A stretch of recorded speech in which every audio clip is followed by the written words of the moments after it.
going on, everybody? This week we're gonna work on a special project, something fast. But that's it, just fast.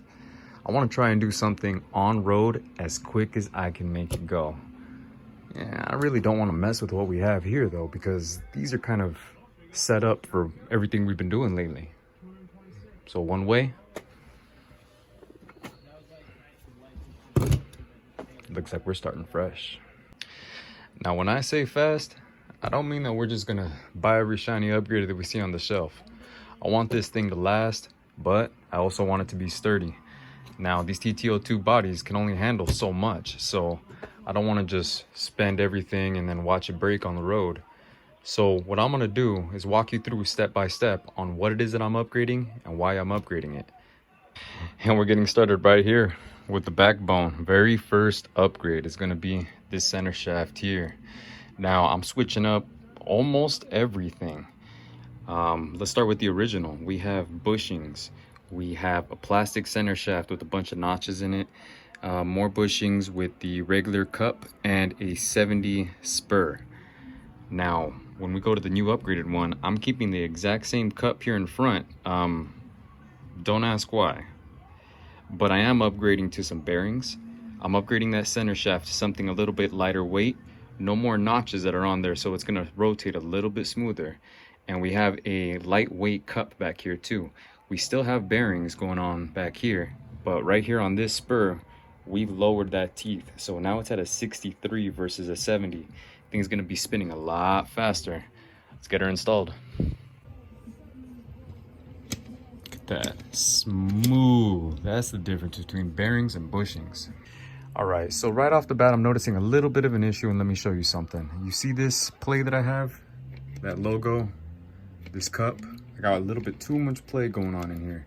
So I want to install one of these rubber O-rings inside that cup and see if we can stop that play. All right, let's give this thing a test. And that's looking good, no more slop. So now that we got that all tightened up, I'm gonna put a bearing cover on here and let's get started on these two diffs. Let's get going. All right, a quick rundown on how I get one of these things together. So start off with this cup. You end up putting one of these gears down at the bottom, one of these with every little tooth looking like that, pointing inwards, one of these on top, then your cap. The only difference between the two setups that I'm gonna do right now is this one has those metal bushings here and this one has those bearings. So the bearings are gonna help this thing spin a lot quicker. In the front is gonna be an open differential, but on the back, I'm gonna be switching out all these little gears in the center for this here, a lock, which is gonna allow the back two wheels to spin at the same pace. Let me show you the difference between these bushings and bearings real quick. So bushings, I'm trying to spin this, okay? Let's take this off. Bearings, smooth, butter. Way too much fun. Once we get the caps on those diffs, this is what they look like. The only bearing that's gonna be exposed is this one here, but we're not gonna cover that up until we get the motor in. So let's move on. And once the drivetrain is in, the very next upgrade is gonna be this battery cover. Now, this one isn't that big of an issue. It's plastic, yes, it's not that heavy. It's just that this one matches the center shaft really nice. Come on. And now, we wait.